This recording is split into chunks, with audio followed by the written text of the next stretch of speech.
time, and fall is my absolute favorite season of just ever. I love all seasons, but fall is my favorite. So, in the fall time, only in the fall time, and only when it gets close to October, I like to watch scary movies and like ghost hunters and real life ghost stories. So I thought I should share with you some real life real estate ghost stories. So not sure if you're interested, but I like this kind of stuff. So if you're willing to watch with me, here we go. Also, I should just note, like, full disclosure, I have never made any of these videos before, but my daughter watches them all the time, and these kids make like a bunch of money for just watching videos. So I thought I'm gonna do it too. So anyone wants to follow me and smash that like button and hit the notification thing, I'll be grateful. I will take you 3 followers, and one day I'll buy a white on white Bentley too. Okay, one more thing before we get started with these scary stories, which I have not seen yet, so I'm going to be completely reacting with you alongside them. But did you know that in Missouri real estate law, sellers do not have to disclose deaths or hauntings? And neither do real estate brokers or agents. So, example, if there's been a murder, suicide, or paranormal activity, haunted properties kind of fall within that property of like a stigmatized property in real estate, and it's not physically defective. So it is not something that sellers or real estate agents have to disclose to you if they know of a death, a suicide, a murder, or if a home is haunted. So when we're out doing inspections, if this is something that's important to you, you might want to consider adding like a Ghostbuster or a paranormal specialist to your inspector list. Or you can just Google and figure out the history of the property. It should be public somewhere, but it's not something that we as real estate agents or the seller has to tell you. So, I mean, I don't know about you, but that just creeps me out. If somebody died in my home or was murdered or some really weird stuff went down there, I want to know.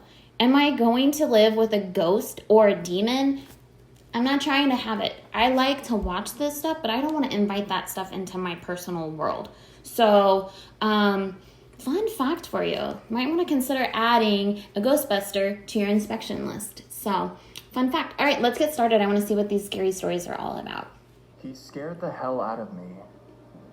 In 2002, I was 35 years old, but I have had a gift that I've been aware of since I was 10 years old.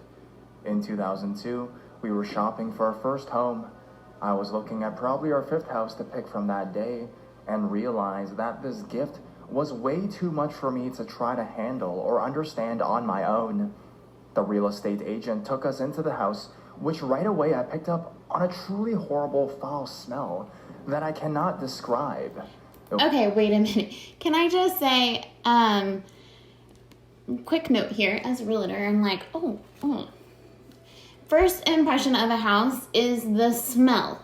I literally tell this to every single one of my sellers. So if you have pets, you know, they don't always smell the greatest. So long story short, if you cook a lot, I don't know, people have sometimes weird smells, and it's the first thing that we all notice when we walk into a house. As a realtor, as the buyers, the very first impression is the smell of your home. So please get plugins, please use wax candles, please use essential oils, not the kind that, you know, make it smell weird. There's some of those too that are just not right. And never use incense. Just please don't ever use incense. But smell, first impression. So this house has an odd smell. It's not a good start. As a realtor, I'd be like, great, here we go. Like, this 5th house is not the one.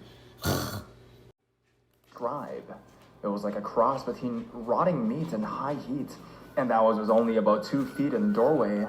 As my husband and children continued into the hallway and dining room, I couldn't. I mean, I got this sudden sense of extreme anxiety, hatred, anger, and just an extreme heaviness about where I was. Not to mention, oh God, that smell.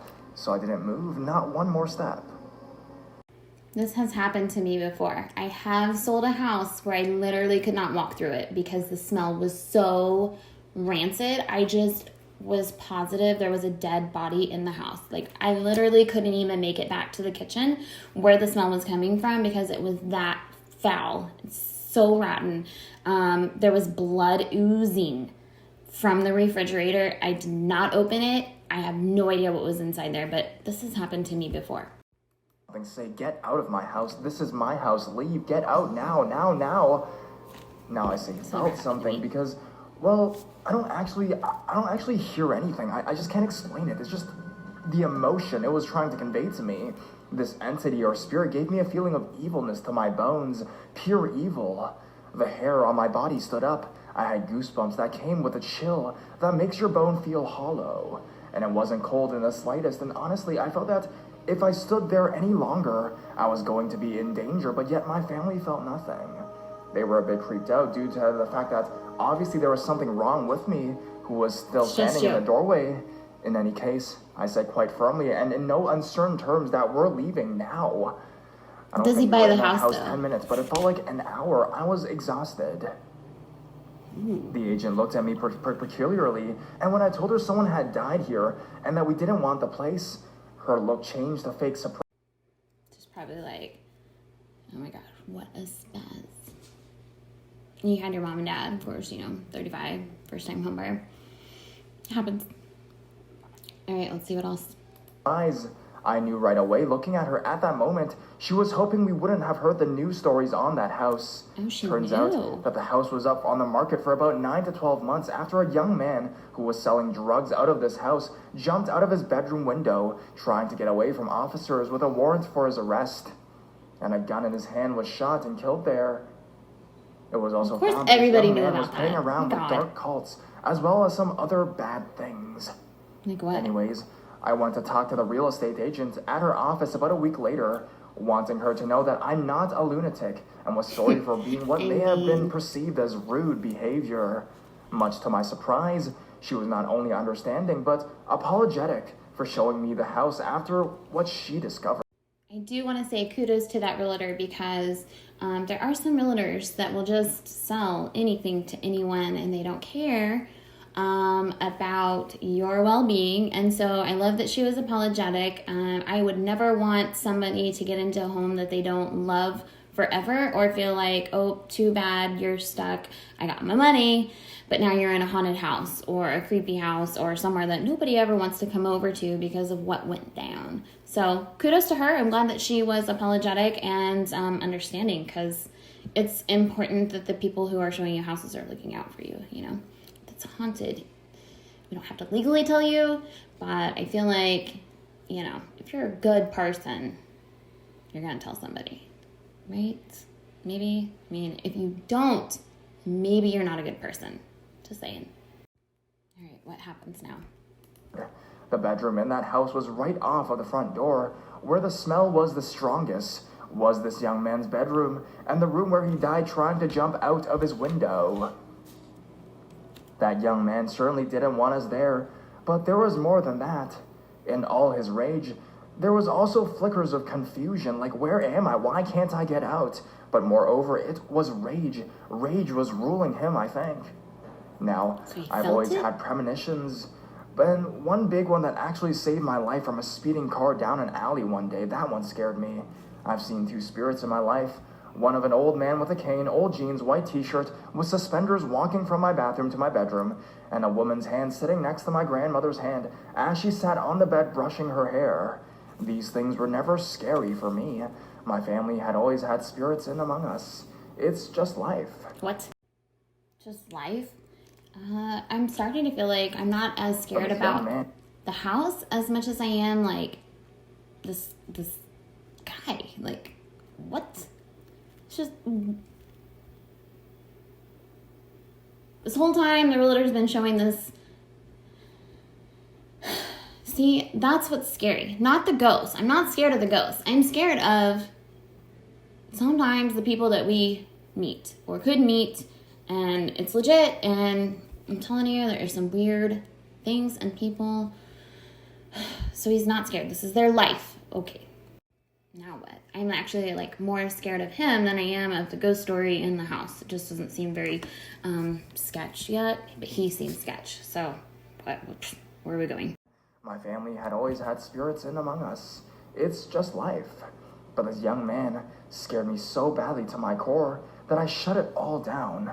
I refused to leave myself open in any way because I had children, and I never, ever want them to feel that kind of evil. Well, anyways, life has gone by. My children have grown and gone. The only one who shows a small amount of the gift is my 24-year-old son. Having more life experience now, I am becoming interested in exploring my gifts again. I want to see what else I'm capable of to a point. I've always been able to tell when the dead are around, and I just haven't acknowledged them. That way controlling what happens. So, what do I do now? Where do I start? Did he There's buy so the many house gifts or out there. not? I just wish there This was is a someone scary real I could talk real to. estate story. That was it. He grew up, he moved on. Like, we didn't see or hear any other ghosts. You had a feeling, and you're used to it. Okay, well, whatever. I thought that was going to be a really cool, scary ghost story, but it really was just like a weirdo story. Not if you have feelings, that doesn't make you weird. It's just like, I don't know. He was weird. So kudos to his realtor. I mean, I don't know if she actually sold him a house or not, hopefully, after all these years. Okay, so alleged that was a scary story. I just am certain that I can find something scarier, so let me work on that. Stay tuned. And right, we're supposed to like smash that like button, hit the notification. In case I ever make more videos, then you're going to know about it, right? So, okay, hopefully I get a couple of followers and that white on white Bentley comes soon. Everybody have an awesome day. And keep it real estate, right? Because I should have a tagline, so that seems fitting. Unless I can find something better. Go ahead and put something in the comments below. That's what the kids say too. Let me know what my tagline should be.